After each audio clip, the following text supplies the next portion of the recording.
Baik, hari ini kita akan membahas tentang relasi politik dan agama. Tema yang sudah jadul dibahas.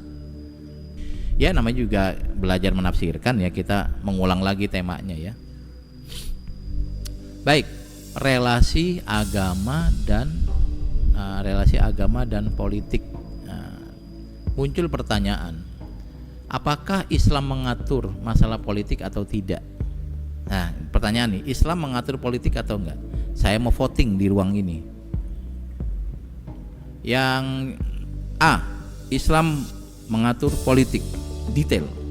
B, Islam tidak mengatur politik, berarti sekuler. C, Islam tidak mengatur secara detail tapi memberikan nilai-nilai yang bisa diterapkan dalam perpolitikan. Yang milih nomor A, Islam mengatur politik, ada satu, alhamdulillah. Yang memilih 2, Islam itu sekuler, nggak mengatur politik,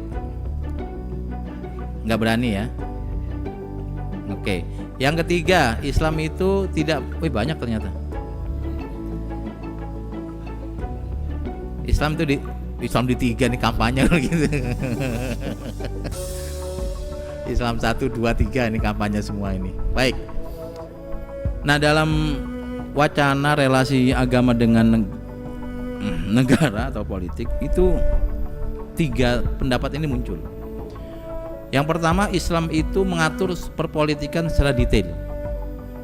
Teman-teman yang bergerak dalam isu-isu politik ya, tentang khilafah dan seterusnya, itu mempercayai bahwa Islam mengatur politik secara detail dan kita wajib ikut aturan yang ada dalam Islam. Salah satu logikanya begini, Nabi Muhammad itu ngajarin kita tentang pipis ya. Anda kalau mau pipis masuk ke toilet baca doa dulu ya. Lalu kalau bisa kaki kiri.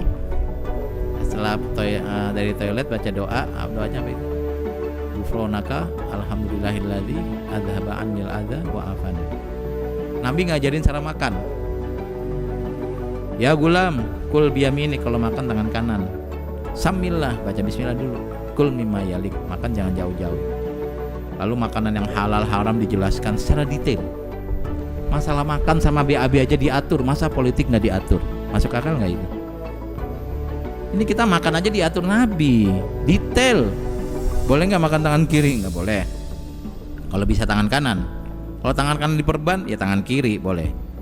Boleh nggak makan berdiri? Nggak boleh.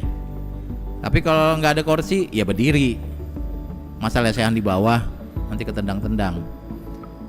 Terus masalah makan, masalah BAB jangan menghadap kiblat, jangan membelakangi kiblat, itu diatur. Masa masalah politik nggak diatur? Masuk akal sih kalau saya logikanya. Maka harusnya politik itu diatur secara detail. Itu pendapat yang pertama. Nanti teman-teman yang concern dalam pergerakan aktif dalam isu-isu politik lalu menggunakan ayat sebagai basis argumentasinya, memiliki pendapat ini ya. Afa hukmal jahiliyati yabghun wa man lam yahkum bima anzalallah faulaika, dan seterusnya itu. Oke, setelah dijelaskan ada yang mau berubah pendapat? Enggak ya? Oke. Pendapat yang kedua, Islam itu adalah sekuler. Islam tidak mengatur masalah politik, ekonomi dan seterusnya. Ada hadis yang populer yang kita bahas, antum a'lamu bi umuri dunyakum. Kalian itu lebih paham masalah duniawi, politik, ekonomi, sosial daripada saya, kata Nabi. Berarti Nabi nggak usah ngatur, kita lebih pinter. Siapa yang bilang? Nabi sendiri. Nah, maka muncullah istilah Islam sekuler. Kalau dalil Al-Qur'annya ada. Pertama, innama anta nadhir. Kamu itu cuma sebagai pemberi peringatan, bukan orang yang mengurus masalah politik gitu kira-kira.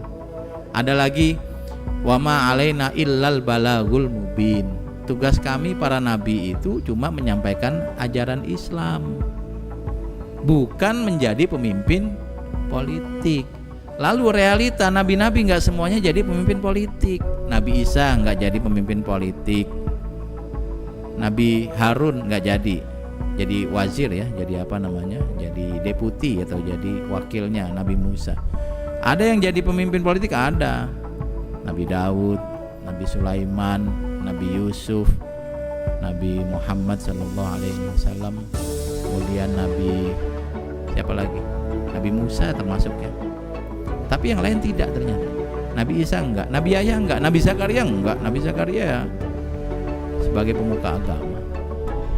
Kalau Islam ajaran Islam itu mengharuskan kita mengurus politik, maka seharusnya para nabi menjadi pemimpin politik.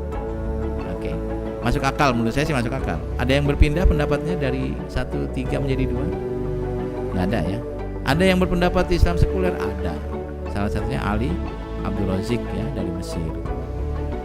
Nah yang ketiga, ini pendapat yang tadi banyak dipilih di ruang ini, nanti saya sampaikan di banyak tempat bahwa ini pendapat yang dipilih oleh kebanyakan santri PSK, adalah bahwa Islam tidak mengatur politik tapi memberikan nilai-nilai terkait politik.